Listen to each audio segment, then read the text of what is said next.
we know that the income tax relief was about 1 lakh crore. Therefore, what it gives away now is that the GST reforms will cost about 1.5 lakh crores to the government. Unlike what has been stated so far, that's 48,000 crores or so. My own estimates are 2 lakh crores a year, but 1.5 lakh crore is closer to this. I think it will be very interesting to watch now that what is the impact of this. Clearly, if you take this 1.5 lakh crores or 2 lakh crores or so it's about 12,000 to about 18,000 crores of rupees loss every month, so to say. For last 3 months, the GST growth has been very low at about 6.5% to 7% compared to the last year, much less than the nominal GDP growth. Now, if this kind of tax hit is also taken, is it going to get into the negative territory, the growth, or the demand push which is likely to come can compensate? I don't think it is going to, in any case, bring 2x or 3x or 4x of the savings which the people are going to make. It cannot exceed 1x, and therefore the tax giveaway would actually cost the government more than what the people will get in the form of savings. I want to understand also one more point from you, whether the expected boost in consumption demand because of the income tax rate cuts, which happened in the budget, has kicked in, and what does the evidence really suggest? See, the evidence doesn't suggest that that is playing out. That's what I said. If you look at the last 3 months or 4 months of GST data, the growth, nominal growth in GST collections is only 6.5% to 7%. It's not evenly equal to the nominal GDP growth. Therefore, the income tax benefit, which was passed on with effect from 1st of April, doesn't seem to have resulted into higher consumption. That is not the reality. There is another angle also which we must keep in mind, that if you give away 1.5 lakh crores to 2 lakh crores of tax receipts to the people to spend, the government expenditure also comes down by an equal amount. Okay. Now, if that happens, it cancels out each other. Therefore, this kind of optimistic projections that the tax giveaway leads to very large consumption boost is not correct. Okay. Chetan Bhutani, according to you, the big takeaway? Maria, well, two clear things. It's more than just meets the eye. First of all, I think Prime Minister made a very clear point and wanted the middle class, the new middle class, to come out and spend, because the government has to complete the deficit of about 48,000 crores, which it will have to do it very soon. Otherwise, GST numbers could go in for a toss. Secondly, what my sources initially told me was the fact that Prime Minister made this clarion call of Made in India and Local for Local, which we first broke exclusively on India Today, was because of the two to three ideal facts. First, of course, was the trade issues with US and, of course, geopolitical barriers. Secondly, with the developments at Chabahar Port, Indian trade is definitely bound to have a negative growth and a negative effect. So Prime Minister reaching out to the people of India, saying that come out, spend, and of course, make in India to make India self-reliant as soon as possible. Okay. Professor Mehrotra, what kind of price cuts do you expect in consumer goods from tomorrow? And to what extent, sir, can we expect this inflation rate to come down in the coming weeks? See, the inflation rate is relatively low as it is, and I think you are pointing out product by product in your ticker as well as the mainstream, what is the reduction in the prices of the individual products. So look, we will, over the next 3 weeks, see a certain bump up as we see every year during the festival season of consumption. However, the real impact of the GST reduction will have to wait until this 3-week period is over. Okay. We will wait to see how it plays out over the rest of the financial year, and then we can come and talk again.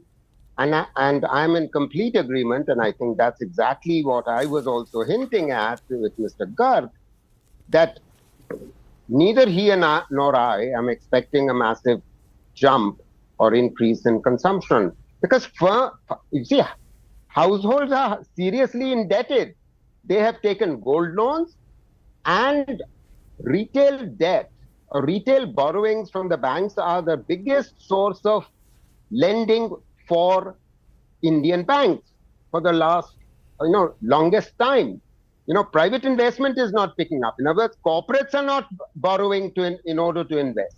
It is retail investing which has gone up, and retail investing has gone up so much. Sorry, retail borrowing has gone up so much that the RBI has had to pass strictures upon the banks. Control.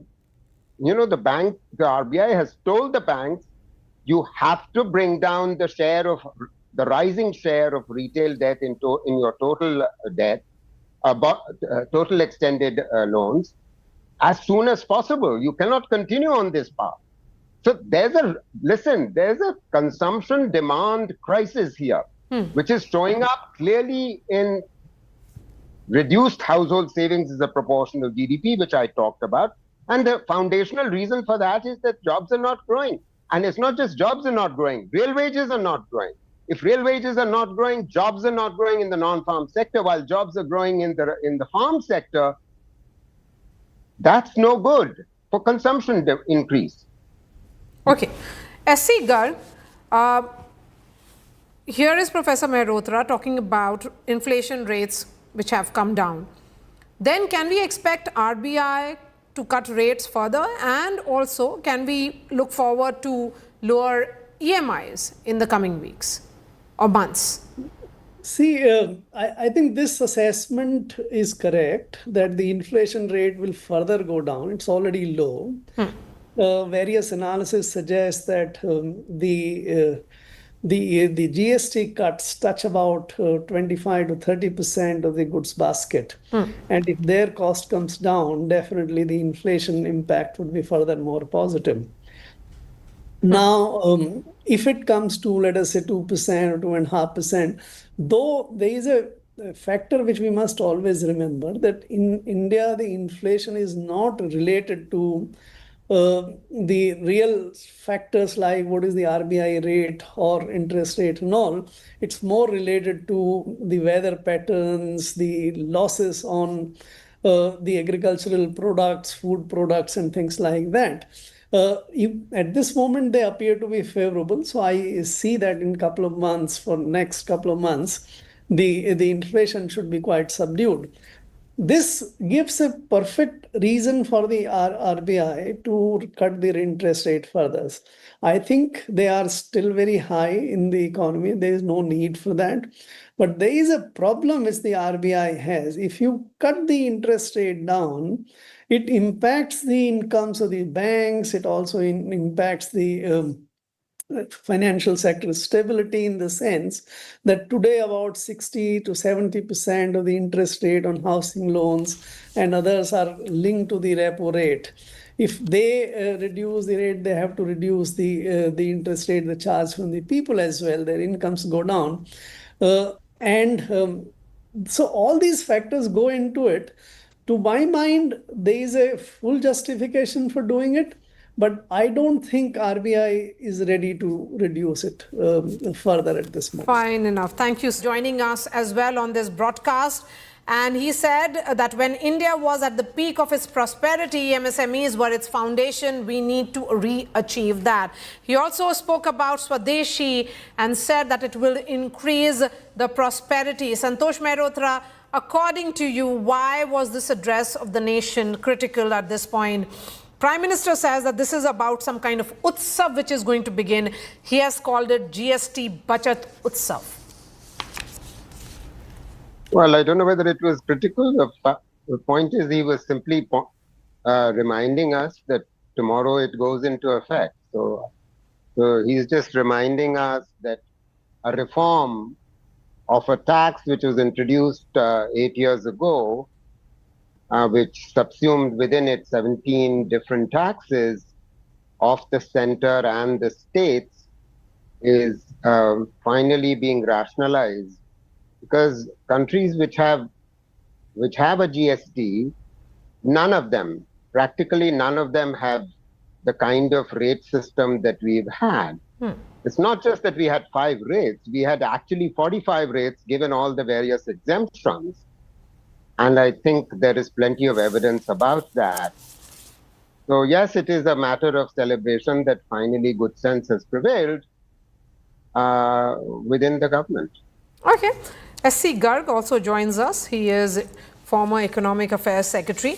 S.C. Garg, the emphasis again on MSMEs. This is a crucial segment. But the question really is that what will be their response so far? MSMEs, as Prime Minister said, were the foundation when the first generation GST reforms had kicked in.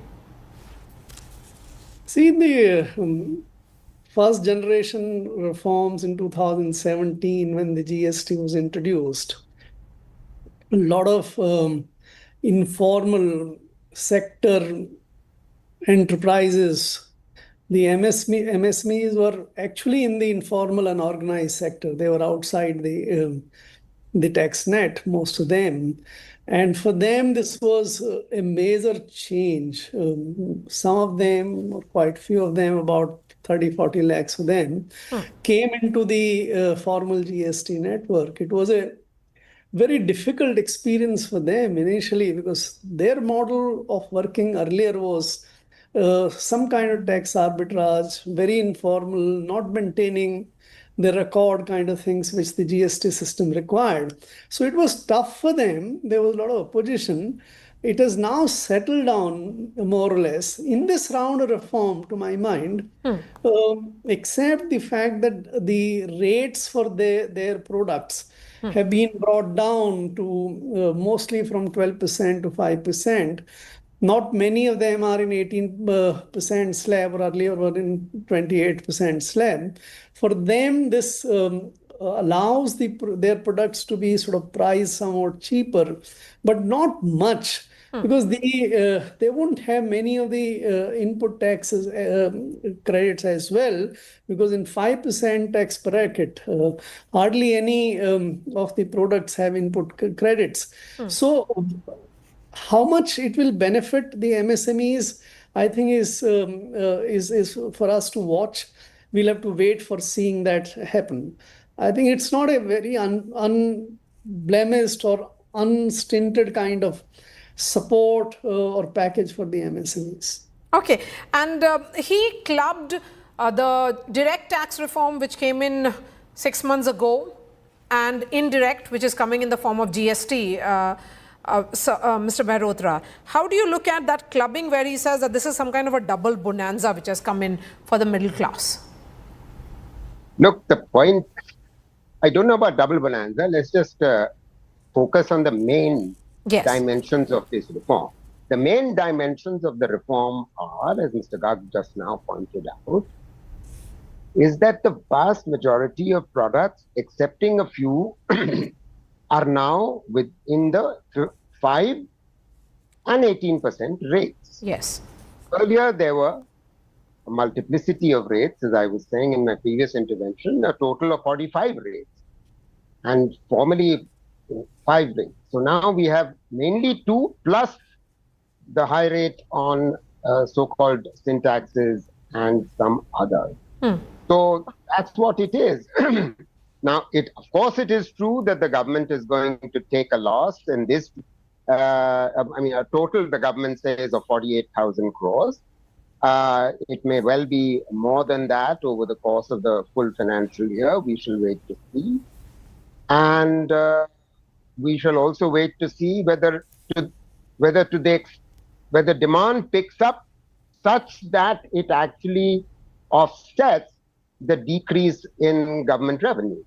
So that's what we would like to see happen, that government revenues rise. Because let's just remind ourselves that 8 years ago when the GST was introduced, the combined taxes which were then subsumed into GST were a certain percentage of GDP.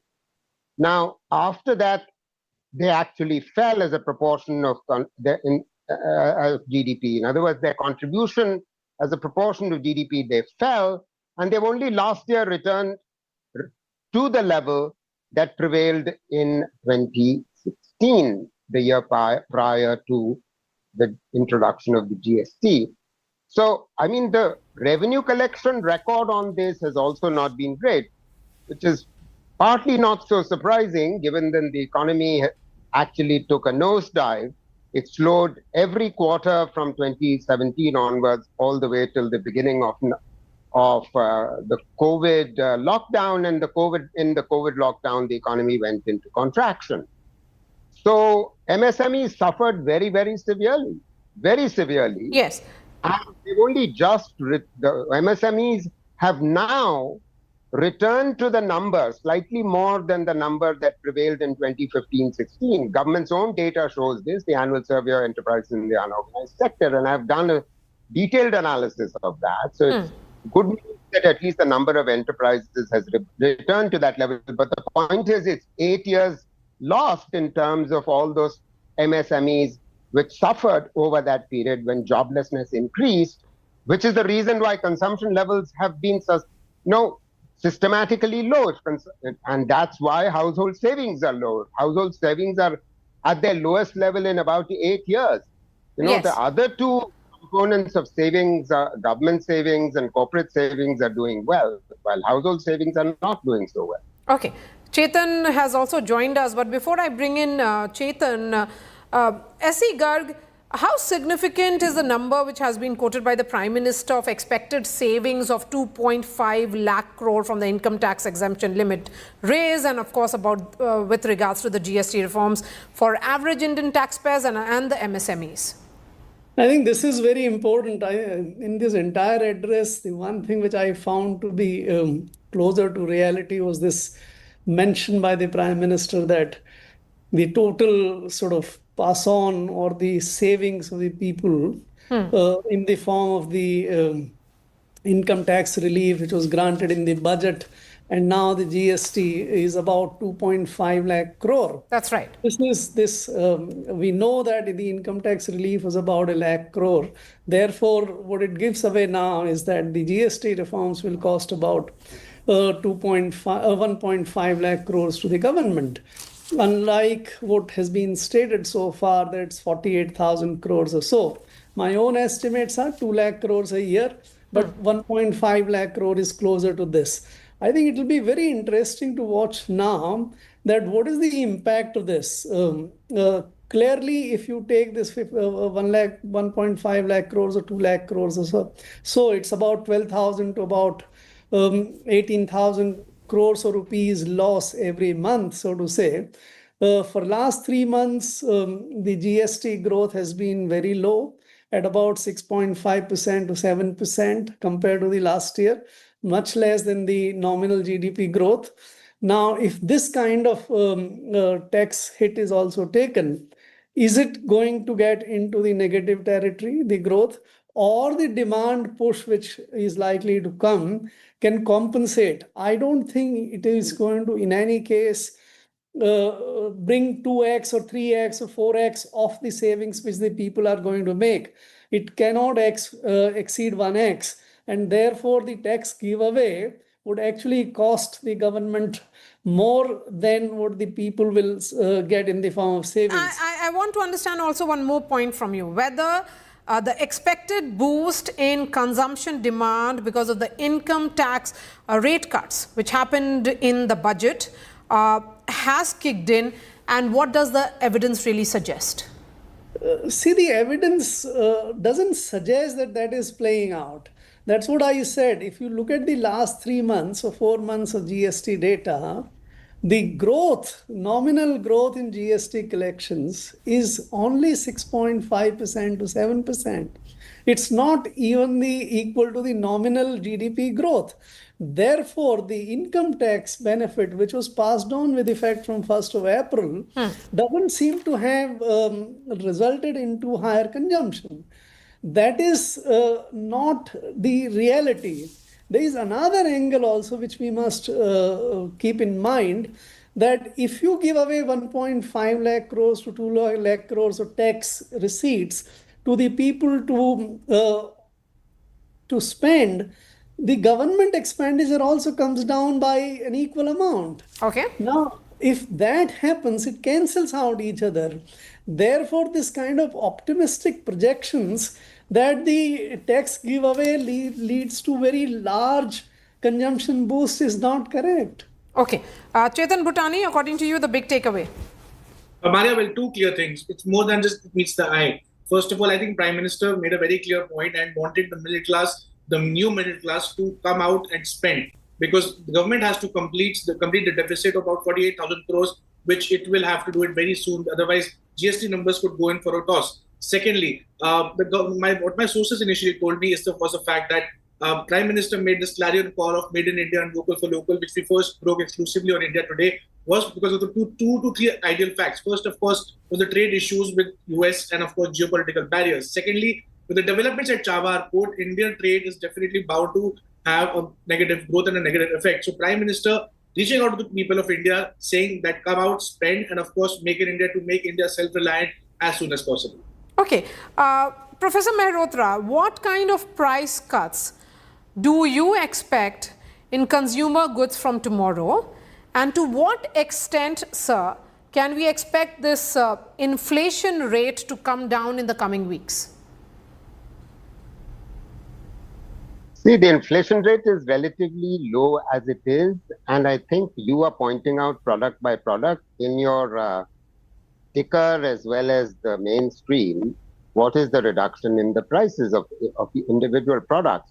So look, we will, over the next 3 weeks, see a certain bump up as we see As Indians will save 2.5 lakh crores due to tax reforms. अलग-अलग मध्यम वर्गीय लोग, new middle class, युवा, किसान, महिलाएं, दुकानदार, व्यापारी, उद्यमी, सभी को ये बचत उत्सव का बहुत फायदा होगा. Prime Minister Modi says that GST reforms underline center-state federal cooperation, asks states to prioritize manufacturing for investment. मेरा आज सभी राज्य सरकारों से भी आग्रह है,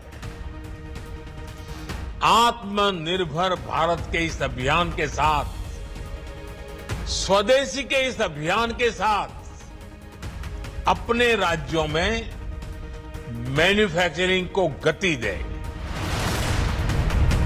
And ahead of trade talks in US, Commerce Minister Piyush Goyal says that he will visit US tomorrow. The Minister of External Affairs, meanwhile, says that White House has clarified that $100,000 fee is applicable only for new visas. Joining us as well on this broadcast, and he said that when India was at the peak of its prosperity, MSMEs were its foundation. We need to re-achieve that. He also spoke about Swadeshi and said that it will increase the prosperity. Santosh Mehrotra, according to you, why was this address of the nation critical at this point? Prime Minister says that this is about some kind of utsav which is going to begin. He has called it GST Bachat Utsav. Well, I don't know whether it was critical. The point is, he was simply reminding us that tomorrow it goes into effect. So he's just respect to the beloved singer, final rites to be performed soon.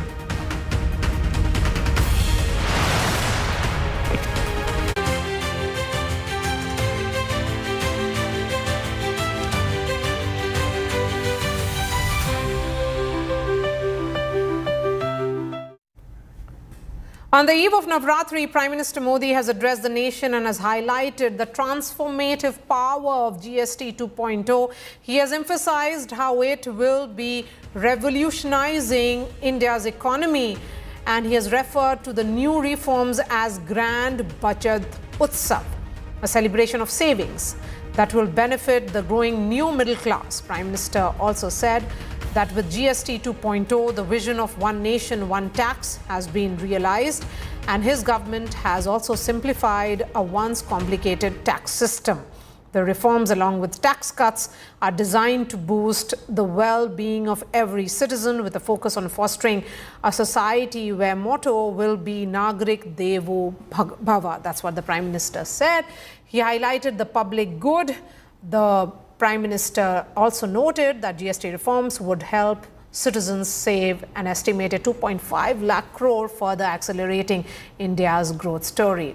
He also pushed for self-reliance and asked the states to play their part by fostering a culture of investment, enabling India to be a globally competitive economy. And finally, the Prime Minister urged every Indian to buy and be proud of Swadeshi products for the nation's prosperity.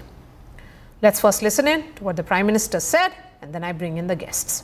पहले दिन से देश आत्मनिर्भर भारत अभियान के लिए एक और महत्वपूर्ण और बड़ा कदम उठा रहा है। कल यानी नवरात्रि के प्रथम दिवस 22 सितंबर को सूर्योदय के साथ ही नेक्स्ट जनरेशन जीएसटी रिफॉर्म्स लागू हो जाएंगे। एक तरह से कल से देश में जीएसटी बचत उत्सव शुरू होने जा रहा है। इस जीएसटी बचत उत्सव में आपकी बचत बढ़ेगी और आप अपनी पसंद की चीजों को और ज्यादा आसानी से खरीद पाएंगे। हमारे देश के गरीब, मध्यम वर्गीय लोग, न्यू मिडिल क्लास, युवा, किसान, महिलाएं, दुकानदार, व्यापारी, उद्यमी, सभी को ये बचत उत्सव का बहुत फायदा होगा। यानी त्योहारों के इस मौसम में सबका मुंह मीठा होगा। देश के हर परिवार की खुशियां बढ़ेगी। मैं देश के कोटि कोटि परिवारजनों को नेक्स्ट जनरेशन जीएसटी रिफॉर्म्स की और इस बचत उत्सव की बहुत बहुत बधाई देता हूं, शुभकामनाएं देता हूं। ये रिफॉर्म भारत की ग्रोथ स्टोरी को एक्सेलरेट करेंगे, कारोबार को और आसान बनाएंगे, निवेश को और आकर्षक बनाएंगे और हर राज्य को विकास की दौड़ में बराबरी का साथी बनाएंगे। हमारे प्रोडक्ट्स की क्वालिटी दुनिया में भारत की पहचान बढ़ाए, भारत का गौरव बढ़ाए। हमें इस लक्ष्य को लेकर काम करना है। साथियों, देश की स्वतंत्रता को जैसे स्वदेशी के मंत्र से ताकत मिली, वैसे ही देश की समृद्धि को भी स्वदेशी के मंत्र से ही शक्ति मिलेगी। आज जाने अनजाने हमारी रोजमर्रा की जिंदगी में बहुत सी विदेशी चीजें जुड़ गई है, हमें पता तक नहीं है। हमारे जेब में कंघी विदेशी है कि देसी, हमें पता ही नहीं है। हमें इनसे भी मुक्ति पानी होगी। हम वो सामान खरीदें जो मेड इन इंडिया हो, जिसमें हमारे देश के नौजवानों की मेहनत लगी हो, हमारे देश के बेटे बेटियों का पसीना हो। हमें हर घर को स्वदेशी का प्रतीक बनाना है, हर दुकान को स्वदेशी से सजाना है। गर्व से कहो, ये स्वदेशी है, गर्व से कहो, मैं स्वदेशी खरीदता हूं। मैं स्वदेशी सामान की बिक्री भी करता हूं। ये हर भारतीय का मिजाज बनना चाहिए। जब ये होगा तो भारत तेजी से विकसित होगा। मेरा आज सभी राज्य सरकारों से भी आग्रह है, आत्मनिर्भर भारत के इस अभियान के साथ, स्वदेशी के इस अभियान के साथ अपने राज्यों में मैन्युफैक्चरिंग को गति दे। पूरी ऊर्जा से, पूरे उत्साह से जुड़े, निवेश के लिए माहौल बढ़ाएं। जब केंद्र और राज्य मिलकर आगे बढ़ेंगे तो आत्मनिर्भर भारत का सपना पूरा होगा। भारत का हर राज्य विकसित होगा, भारत विकसित होगा।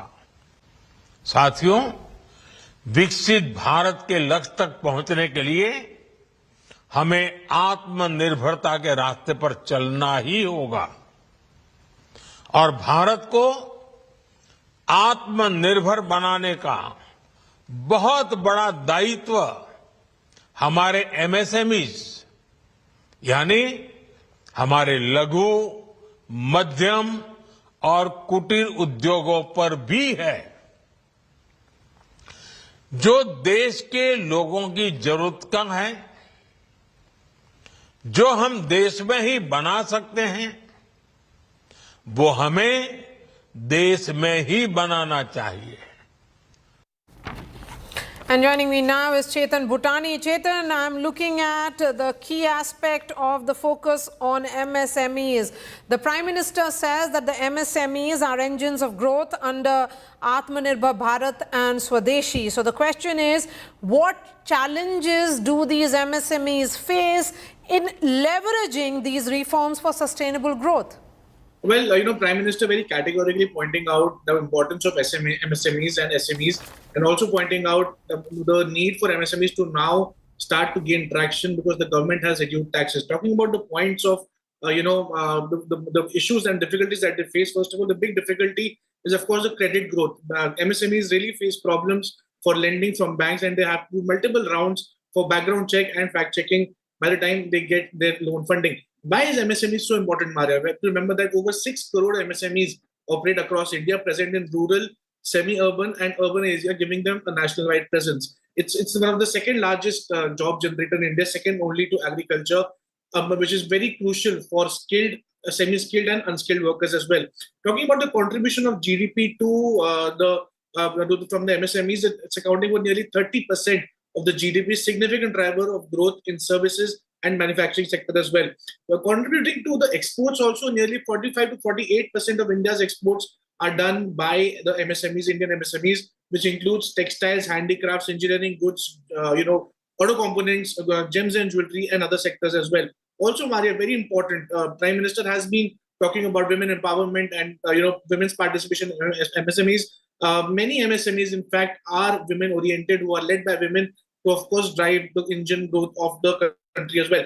And of course, mentioning the last point, Maria, they help India reduce dependency on foreign-made products, because MSMEs really are at places which are rural and semi-urban areas, which understand the core growth, the core need of the rural India as well. So clearly, all in all, Prime Minister really wanting the MSMEs to grow, and of course, wanting the Aam Aadmi to come out and spend so that the government can reduce its deficit as soon as possible. Yes, the question then is that yes, there is that intent, but Chetan, can MSMEs genuinely thrive in that Swadeshi push without addressing their fundamental issues, which are like credit access, working capital, and market demand, which constantly fluctuates? Well, there have been various talks. The government, in fact, from time to time has been giving out a lot of credit line guarantee schemes, a lot of relief measures, especially during COVID. We saw Prime Minister, in fact, himself, chaired the cabinet meeting virtually, and of course, government announcing various measures of extending the credit line, emergency credit line guarantee scheme. The ECLGS scheme was launched, and the government really helped the MSMEs out. In fact, a lot of MSMEs in India face a lot of issues regarding disputes. So the government had set up an MSME portal called the Udyam portal, which has about 4 to 4.5 approximately crore MSMEs which registered to it to solve their issues out. In fact, what the data also suggests that Tamil Nadu MSME department only had about 66,000 new odd entrepreneurs, adding to about 1 lakh jobs via the firms signing MOUs with different countries and of course with different firms as well. Also, Maria, lastly, MSMEs form the backbone of the Indian economy. The Prime Minister has been mentioning it for a very long time, and of course we understand that as well. All right, thank you for joining us. Sanju Verma, National Spokesperson of the BJP, joins us. We have Sujata Paul of the Congress Party. Rajat Sethi, analyst economist, joins us as well. Sanju Verma, the Prime Minister spoke about GST Utsav. The question then is that, and he gave a number that this saving festival is expected to save 2.5 lakh crore for people. But when we look at these recent data, ma'am, India's household saving rates has fallen to historic lows, around 5.3% of GDP net household savings, which is lowest in 50 years. Then how can GST reforms alone boost family savings? Maria, first things first. Let me make one thing very clear, that household savings to GDP ratio historically has been in the region of 25 to 30%. And by and large, the purchasing power of the Indian consumer has increased manifold in the last 11 years. Because don't forget, today the repo rate is just 5.5%. The bank rate is 5.75%. And to make it simpler for your audience, every 50 basis points, as in every 0.5% fall in the lending rate, reduces EMI by 6,000 rupees per month for a loan of say 1 crore, which has to be repaid over 20 years. And don't forget, today the marginal cost of lending rate, MCLR, is in the region of 8.5 to 9%. In 2013, the MCLR was in the region of 13 to 15%, and personal loans were being given out at anywhere between 16, 17 or 18%. So my first point is, there is a dramatic fall in lending rates, which has benefited the Aam Janta by increasing disposable incomes and by increasing purchasing power. My second point is this, Maria, that today, if you are a salaried individual, till an annual income of 12.775 lakh rupees, imagine, for an annual income of 12.75 lakh rupees, a salaried individual has to pay zero tax. And this is very important, very quickly. In 2013, if you had an income of 2 lakhs per annum or more, you paid 10% tax. If you had an income of 5 lakhs per annum or more, you paid 20% tax. And if you had an annual income of 10 lakhs per annum or more, you paid 30% tax. But do you know something, Maria?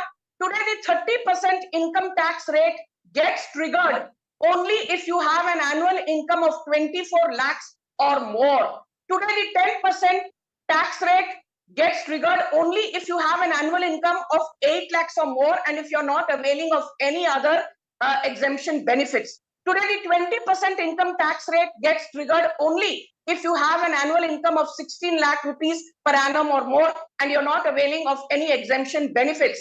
The standard deduction was zero. Today, the standard deduction benefit per annum is 75,000 rupees. The tax rebate was 2,000 rupees. That was the benefit per annum. Today, the tax rebate benefit is more than 25,000 rupees per annum. So look at it from either way. The purchasing power of the Indian consumer has risen manifold because he or she has more money to save and thereby more money to spend.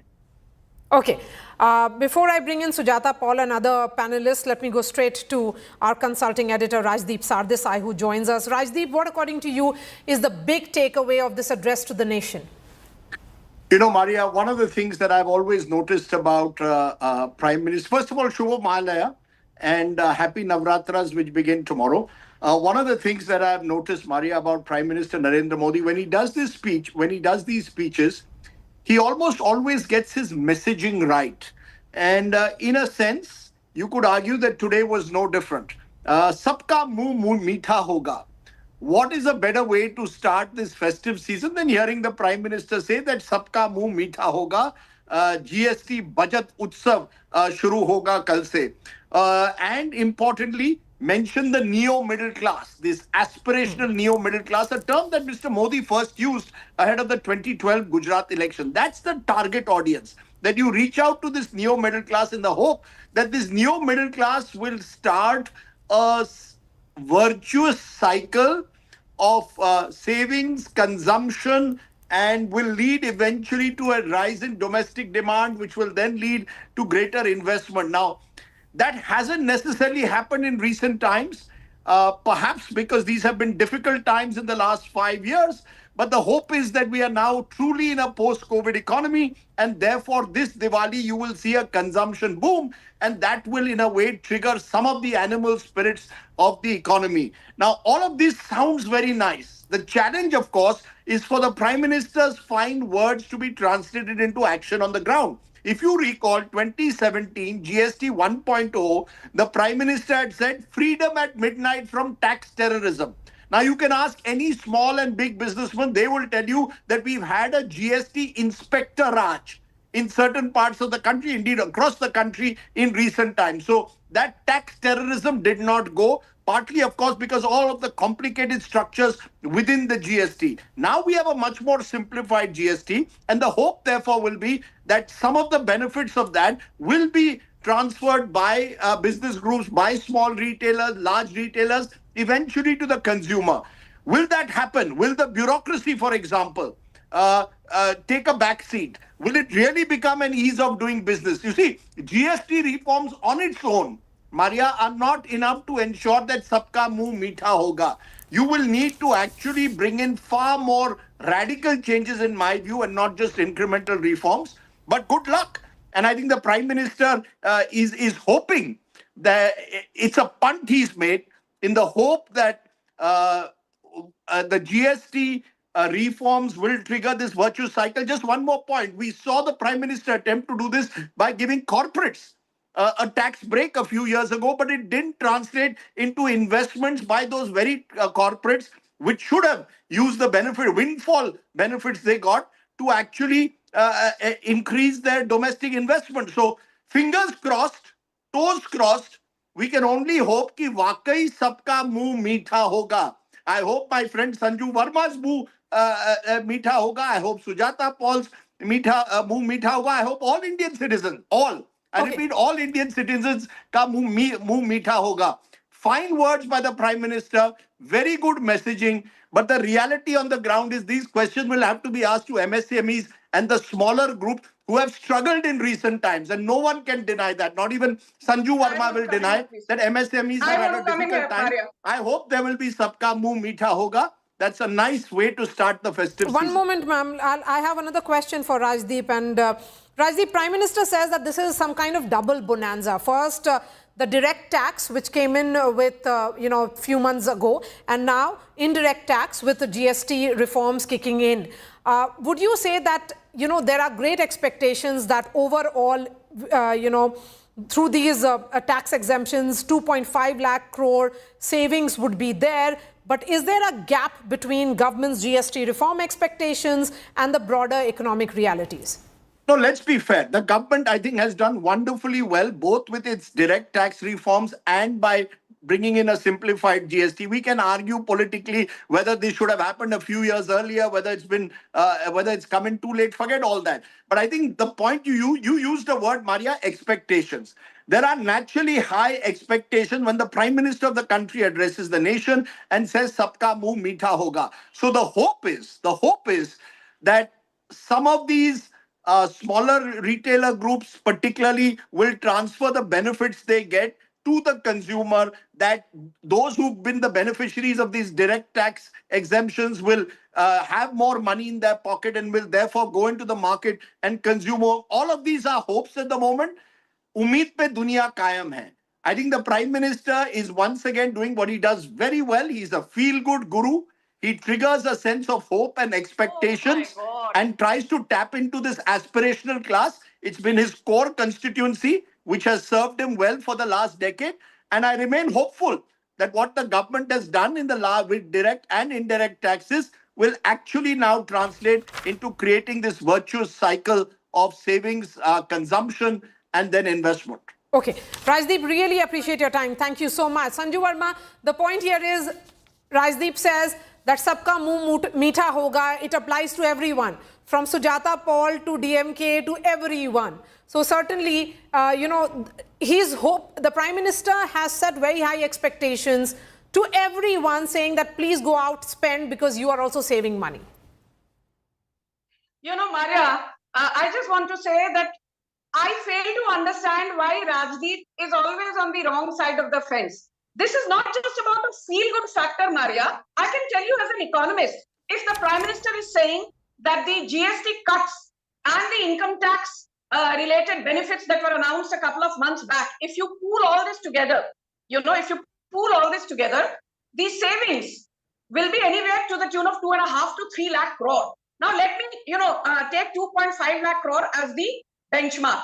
And if you add a multiplier of 3, then it actually means that the effective benefit will be 2.5 lakh crore into 3, which is 7.5 lakh crore. If you add a multiplier or give a multiplier rather of 5 to 2.5 lakh crore, then the actual benefit is not 2.5 lakh crore, but 12.5 lakh crore. The limited point, without trying to complicate things, is that prima facie, the benefit may be 2.5 lakh crore. But once that money starts running in the economy, money exchanges hands, then the actual benefit is 3 or 5 times higher. So actual benefit could be anywhere between 7.5 to 12.5 lakh crore, depending on the multiplier impact.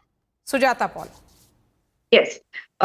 Good evening, Maria, and good evening to everybody and your audiences, and Shubha Mahale and Happy Navratri. But today, I was expecting something better, but clearly there is a cricket match and the Prime Minister thought it best to come at 5 o'clock. He did appear. But what has he done? He spoke about, his words that this was this is next generation GST. So what was the other one?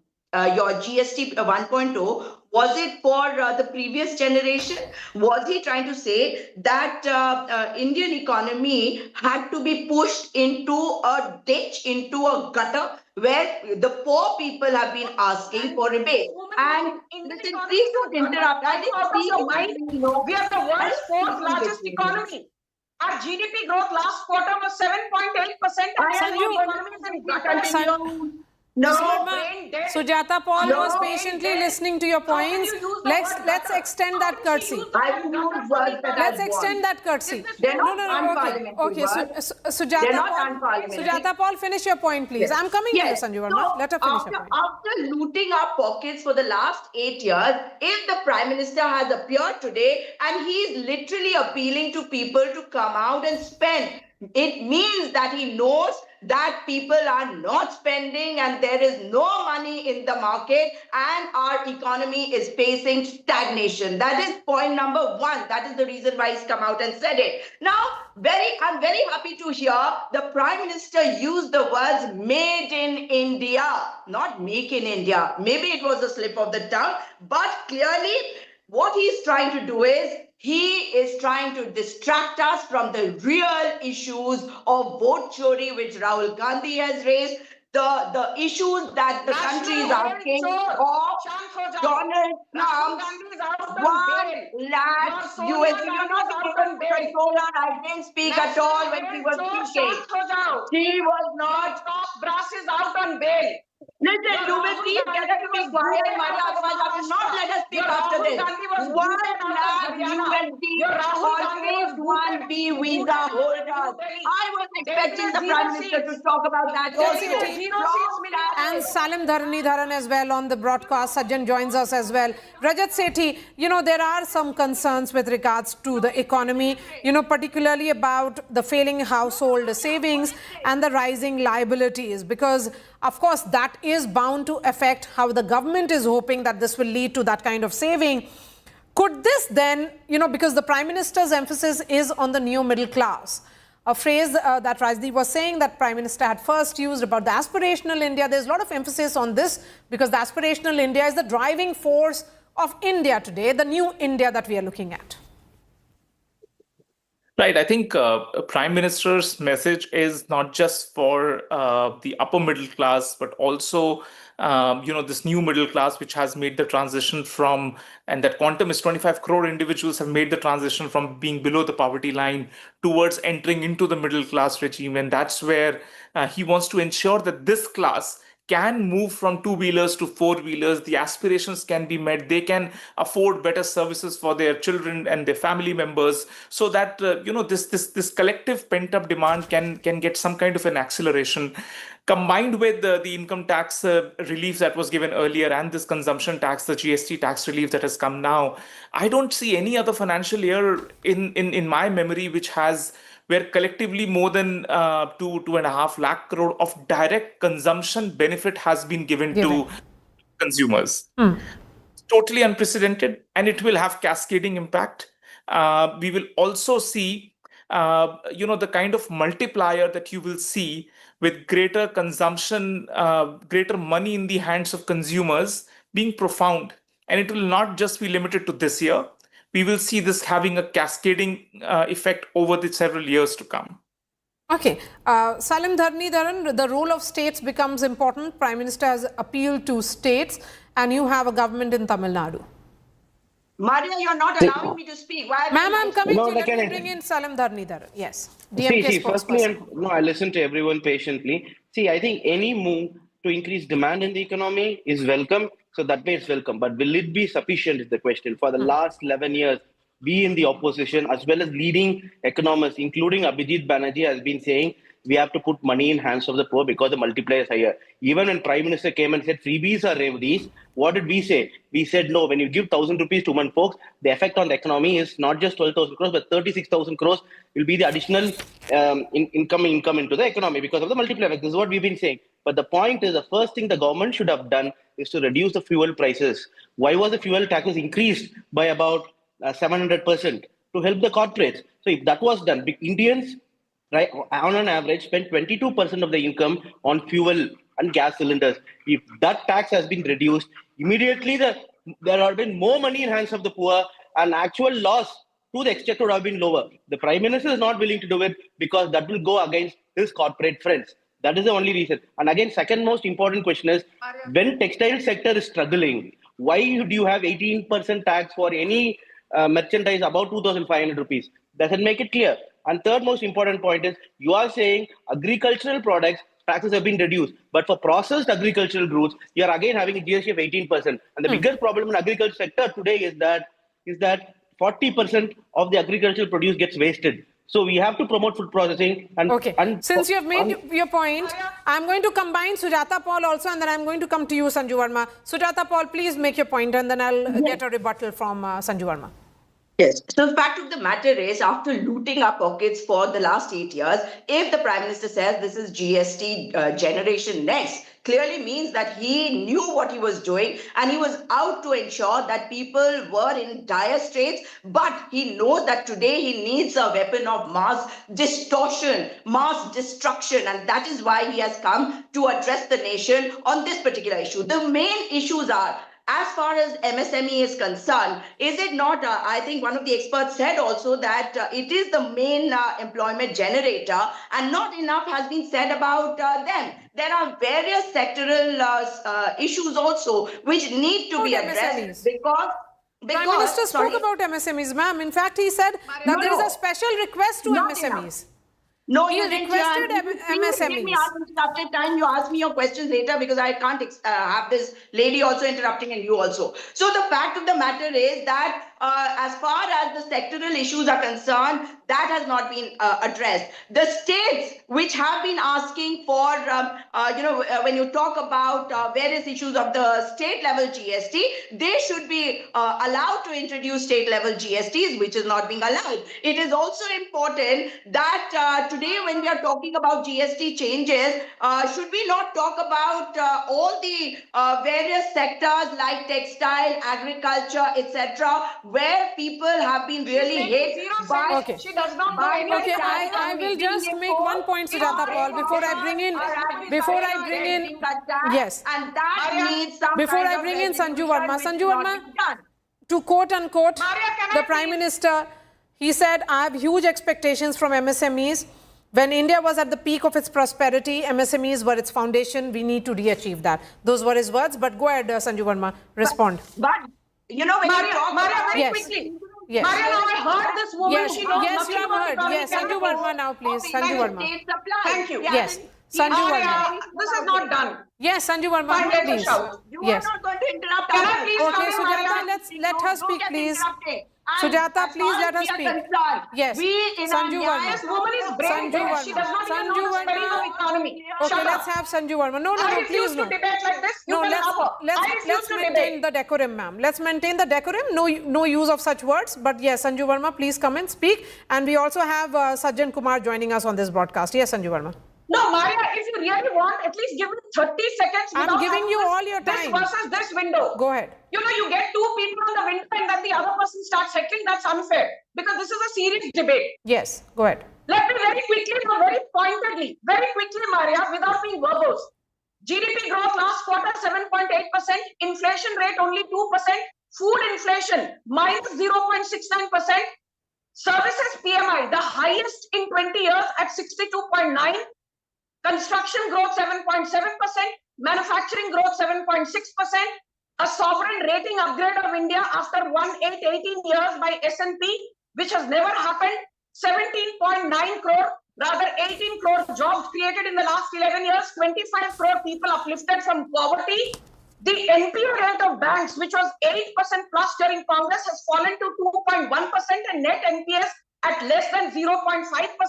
More importantly, State Bank of India, the largest public sector bank, which was bleeding under the Congress, reported a profit last year of 70,000 crore. Central public sector undertakings, which were loss-making, have combined a reported profit of 5.4 lakh crore plus last year. And most importantly, public sector banks, which were loss-making, have reported a combined profit of 1.8 lakh crore plus. But my limited point is this, Maria. Beyond everything, the fact of the matter is that the Congress's Khata-Khat model has failed in Karnataka, which is borrowing 45,000 crore every quarter from the RBI to stay afloat. And today, apart from Punjab, India's most indebted state, Maria, Okay. is Tamil Nadu with a debt of more than 8 lakh crore plus.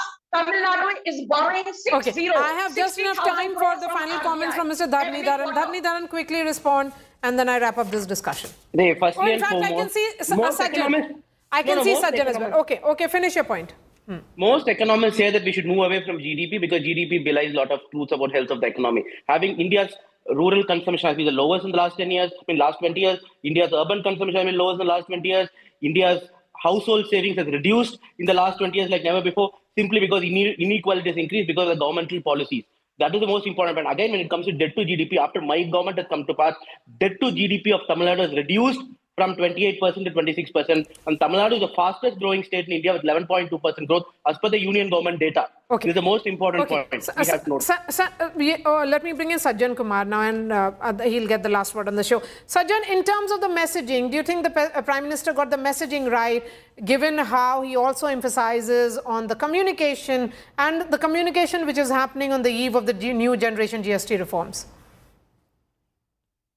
Marker than all the parties are trying to claim the credit for this new generation GST. So this is the point wherein the communication has been hegemonic because everyone wants to have a share, and criticism and praise both is coming with a sense of grudge. This is one. Two, instinctively, you do not need to be an expert of economics and finance. I mean, people have a positive momentum. People feel that there are mundane issues, products, commodities of mundane life, which is going to become more cheaper, and therefore it comes there. So this is a moment wherein you see the triangulation of income tax reforms, then GST, and also the welfare schemes all coming together.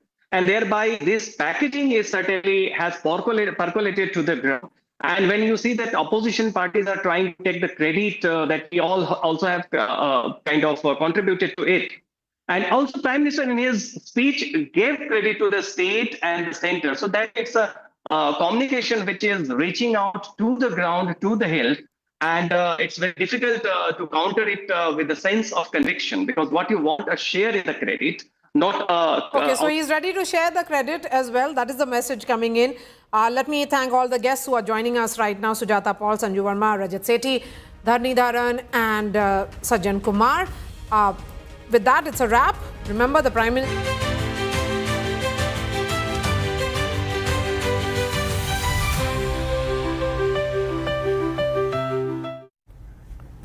On the eve of Navratri, Prime Minister Modi has addressed the nation and has highlighted the transformative power of GST 2.0. He has emphasized how it will be revolutionizing India's economy, and he has referred to the new reforms as Grand Bachat Utsav, a celebration of savings that will benefit the growing new middle class. Prime Minister also said that with GST 2.0, the vision of one nation, one tax has been realized, and his government has also simplified a once complicated tax system.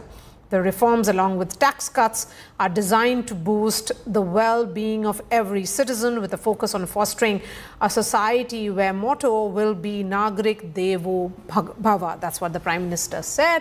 He highlighted the public good. The Prime Minister also noted that GST reforms would help citizens save an estimated 2.5 lakh crore, further accelerating India's growth story. He also pushed for self-reliance and asked the states to play their part by fostering a culture of investment, enabling India to be a globally competitive economy. And finally, the Prime Minister urged every Indian to buy and be proud of Swadeshi products for the nation's prosperity. Let's first listen in to what the Prime Minister said, and then I bring in the guests.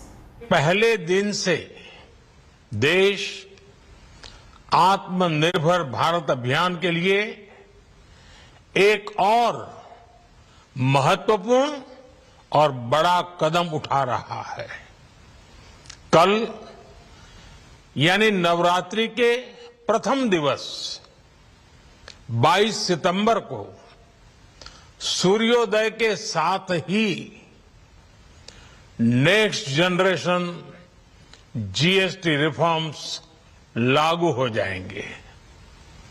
एक तरह से कल से देश में GST बचत उत्सव शुरू होने जा रहा है। इस जीएसटी बचत उत्सव में आपकी बचत बढ़ेगी और आप अपनी पसंद की चीजों को और ज्यादा आसानी से खरीद पाएंगे।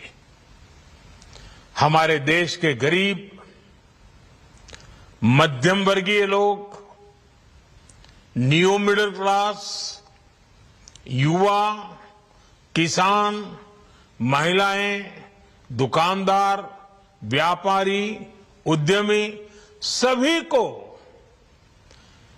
ये बचत उत्सव का बहुत फायदा होगा। यानी त्योहारों के इस मौसम में सबका मुंह मीठा होगा। देश के हर परिवार की खुशियां बढ़ेगी। मैं देश के कोटि कोटि परिवारजनों को नेक्स्ट जनरेशन जीएसटी रिफॉर्म्स की और इस बचत उत्सव की बहुत बहुत बधाई देता हूं, शुभकामनाएं देता हूं। ये रिफॉर्म भारत की ग्रोथ स्टोरी को एक्सेलरेट करेंगे, कारोबार को और आसान बनाएंगे, निवेश को और आकर्षक बनाएंगे और हर राज्य को विकास की दौड़ में बराबरी का साथी बनाएंगे।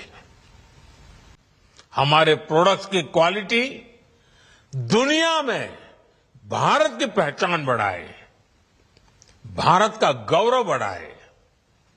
हमें इस लक्ष्य को लेकर काम करना है। साथियों, देश की स्वतंत्रता को जैसे स्वदेशी के मंत्र से ताकत मिली, वैसे ही देश की समृद्धि को भी स्वदेशी के मंत्र से ही शक्ति मिलेगी। आज जाने अनजाने हमारी रोजमर्रा की जिंदगी में बहुत सी विदेशी चीजें जुड़ गई है, हमें पता तक नहीं है। हमारे जेब में कंघी विदेशी है कि देसी, हमें पता ही नहीं है। हमें इनसे भी मुक्ति पानी होगी। हम वो सामान खरीदें जो मेड इन इंडिया हो, जिसमें हमारे देश के नौजवानों की मेहनत लगी हो, हमारे देश के बेटे बेटियों का पसीना हो। हमें हर घर को स्वदेशी का प्रतीक बनाना है, हर दुकान को स्वदेशी से सजाना है। गर्व से कहो ये स्वदेशी है, गर्व से कहो मैं स्वदेशी खरीदता हूं, मैं स्वदेशी सामान की बिक्री भी करता हूं। ये हर भारतीय का मिजाज बनना चाहिए। जब ये होगा तो भारत तेजी से विकसित होगा। मेरा आज सभी राज्य सरकारों से भी आग्रह है, आत्मनिर्भर भारत के इस अभियान के साथ, स्वदेशी के इस अभियान के साथ अपने राज्यों में मैन्युफैक्चरिंग को गति दे, पूरी ऊर्जा से, पूरे उत्साह से जुड़े, निवेश के लिए माहौल बढ़ाएं।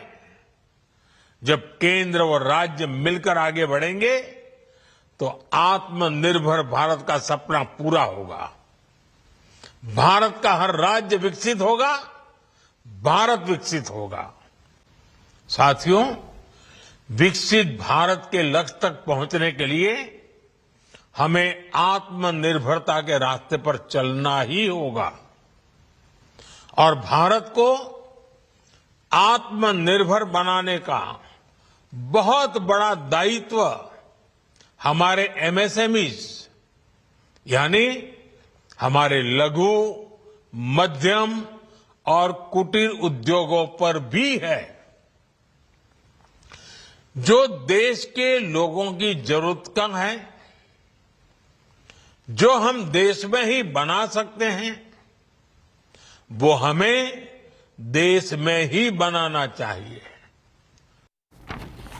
And joining me now is Chetan Bhutani. Chetan, I'm looking at the key aspect of the focus on MSMEs. The Prime Minister says that the MSMEs are engines of growth under Atmanirbhar Bharat and Swadeshi. So the question is, what challenges do these MSMEs face in leveraging these reforms for sustainable growth? Well, Prime Minister very categorically pointing out the importance of MSMEs and SMEs, and also pointing out the need for MSMEs to now start to gain traction because the government has reduced taxes. Talking about the points of, the issues and difficulties that they face. First of all, the big difficulty is, of course, the credit growth.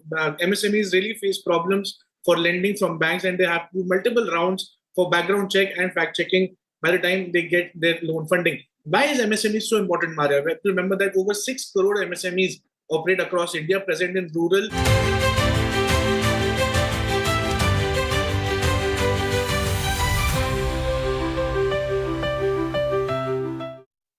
वैसे साथियों, मुझे इस बात की खुशी है कि दुकानदार भाई बहन भी जीएसटी रिफॉर्म को लेकर बहुत उत्साह में हैं।